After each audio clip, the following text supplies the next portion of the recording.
We are back on MorningLine. Thanks for joining us. Our guest is Allison Fields, veterinarian. If you want to join us, 737-7587, final segment with her. You know, I neglected to say, too, we were talking in the first segment about poison control.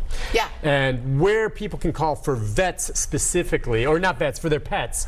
ASPCA, Pet Poison Hotline. Okay. And then there is another one that I can't remember the name. ASPCA. Okay. Pet Poison Hotline. And then there's another one, and I feel like it's based at one of the vet schools. So they'll basically, there's always an operator there. You call in, they're looking, okay, what did she take? What's the breed of the dog? How old's the dog? They get all the details, and they give you an analysis. When I called with Harper, there were a lot of vitamins and like 2 prescription medications. So this was my own dog. I called and I literally listed the 10 things that my dog just ate. She had a bunch potentially. And it's not $65 per thing, it's $65 per call. So they went through every single thing that, you know, she could have eaten, did eat, and said, okay, this one's not a problem, this one's a problem, this one's not, and then here are the things we need to do for the problems. Did Harp have some problems based on what she ate? No, she didn't. Okay. Thank goodness. But I called. But it's just super nice because then your veterinarian can call and talk to the toxicologist, and it's that one fee, and it gets, you know, everybody everything they need, including you, the peace of mind that if they ate it, you know, sometimes they can eat some prescription medications for us, and depending on the size of the dog and the dosage of the medicine may not be a problem. But that $65 is a lot cheaper than going to the doctor, going to the vet or the emergency clinic and paying the emergency clinic fee and the blood work to see if there is a problem. So a lot of times it's a lot less expensive to do that. And if you do need to go to the vet, now we know exactly what we need to do. Of course, if you know what they've eaten is bad, you just go to the vet. Don't spend the money on that because you know they're in trouble already.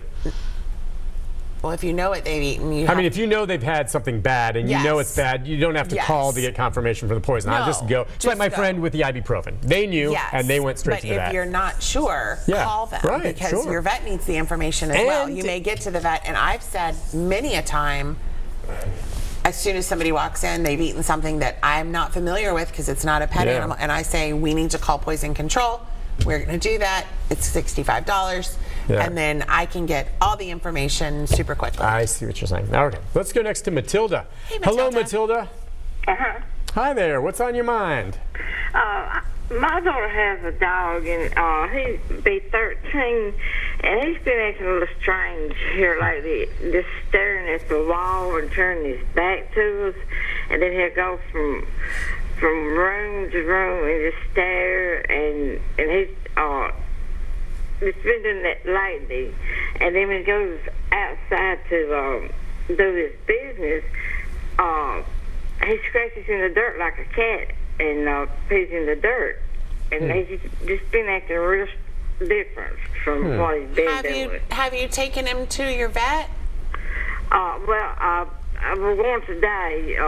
He's got a knot on the back of his ear and get his allergy shot. And I was just wondering if you could tell me what you think it might be, if he's just getting old or... Well, I wish that I could tell you what it is. It's really hard to diagnose without seeing the dog and doing an exam on the dog. You know, how's his vision without looking at his eyes? That's what I was thinking, yeah. So, unfortunately, I can't. It could be something as easy as he can't see very well to, you know, I have a brain tumor. There's a lot of things in between. So, I think that going to your vet and letting them know what's going on is going to be the best shot at trying to figure out what we can do to help.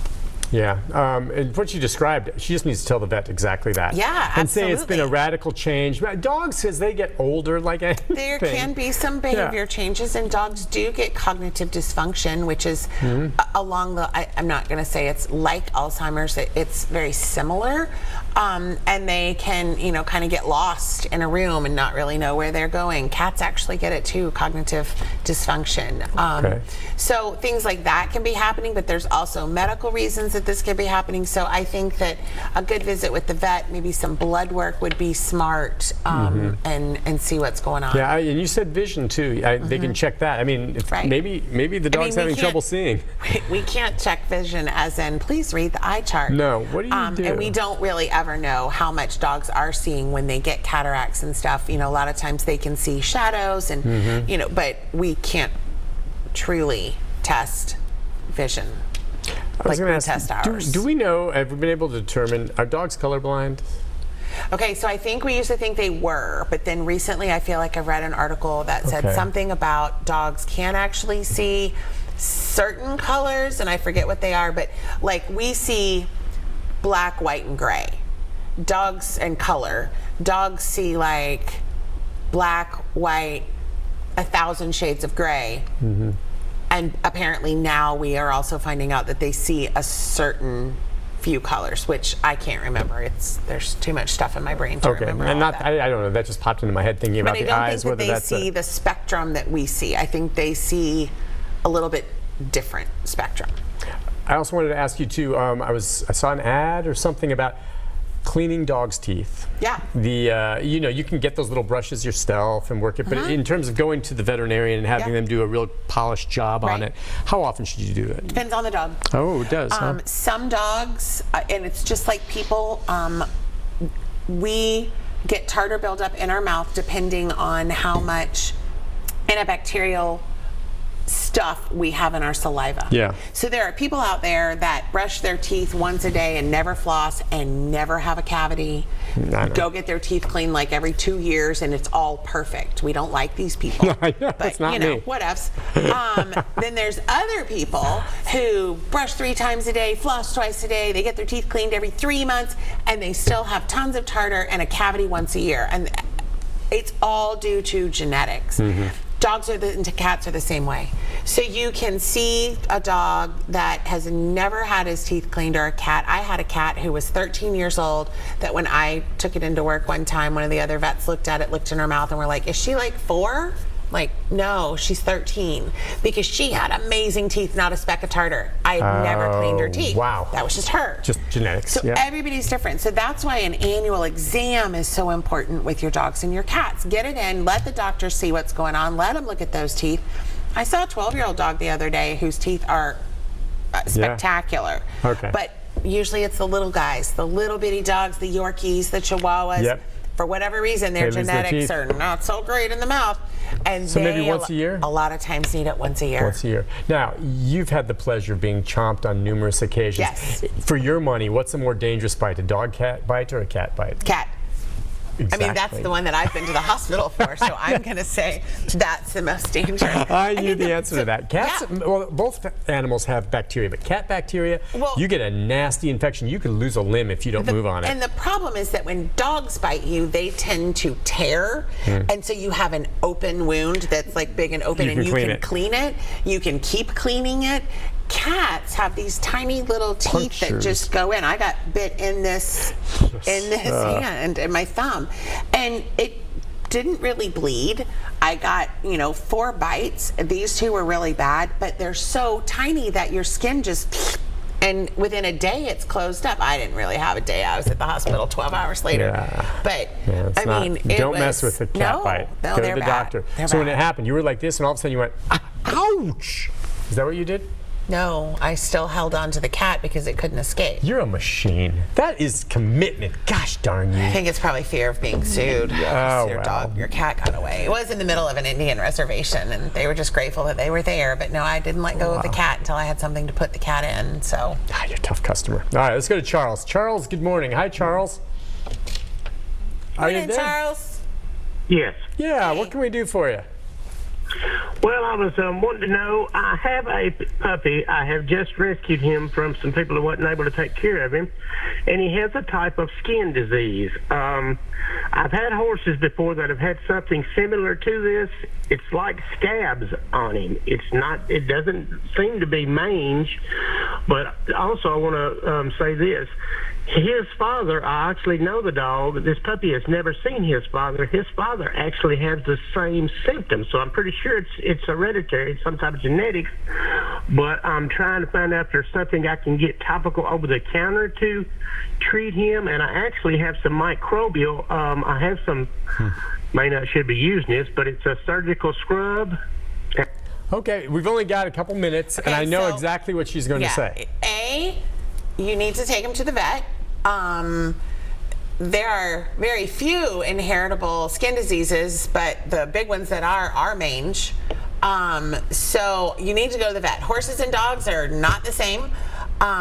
Surgical scrubs should be left for surgical scrubs because they're pretty potent antibacterial, and we can then, if we're just using it willy-nilly, create bacteria that don't really care about it, and we create resistant bacteria. But I would very strongly recommend you go to the vet, let them do a skin scraping, let them try to figure out exactly what it is, because you could use a certain scrub or a certain shampoo and really not get anywhere and do more damage if it's too harsh for the delicate skin or the problem that's going on. So I would definitely go to the vet, let them do a skin scraping, let them take a look at it, and go from there. I know it's tempting to try to fix it yourself, and a lot of times with horses, you know, you've had them for a while and the vet's been out and they've looked at them, you know what it is and you know how to treat it now, but we probably need to get them into the vet. Yeah, just get them in there and have them look at it, and it may be something very simple. You just never know. It may be something very simple. Who knows? And it can be topical. So yeah, but I'll tell you, he mentioned mange as we break. Wow, I had some friends who took in a rescue to try to help with the mange, but the way they had to have it set up, and they couldn't keep them that long. Those poor dogs.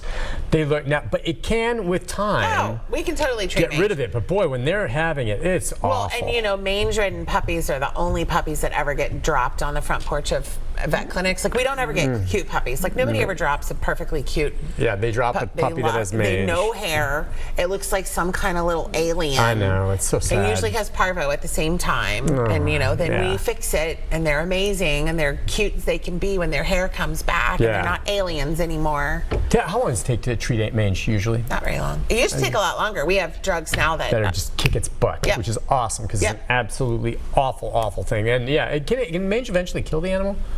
Or no, it's not mange that kills the animal. It's the fact that they get secondary skin infections, and then they're itchy, and they're so itchy that they don't stop itching to eat and drink, and so it breaks down the skin, which the skin is a big barrier for infection. So yes. Well, yeah, it's great to know there's treatment that can go fast on that. Super that is easy. Fantastic. Yeah, and motor oil does not work. No, or sulfur, powder sometimes. Sulfur can, but not powder. Yeah.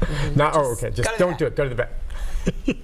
Allison, thank you for coming on. You're so welcome. It's good to see you, and we'll see you again in about a month or so. How about that? It'll probably be October because I think September is Labor Day, and I won't be here. She said correct. I'm going to miss you. You behave yourself. I will. All right, we'll see you soon. Allison Fields, veterinarian. I'll be back to wrap things up right after this. Stay with us.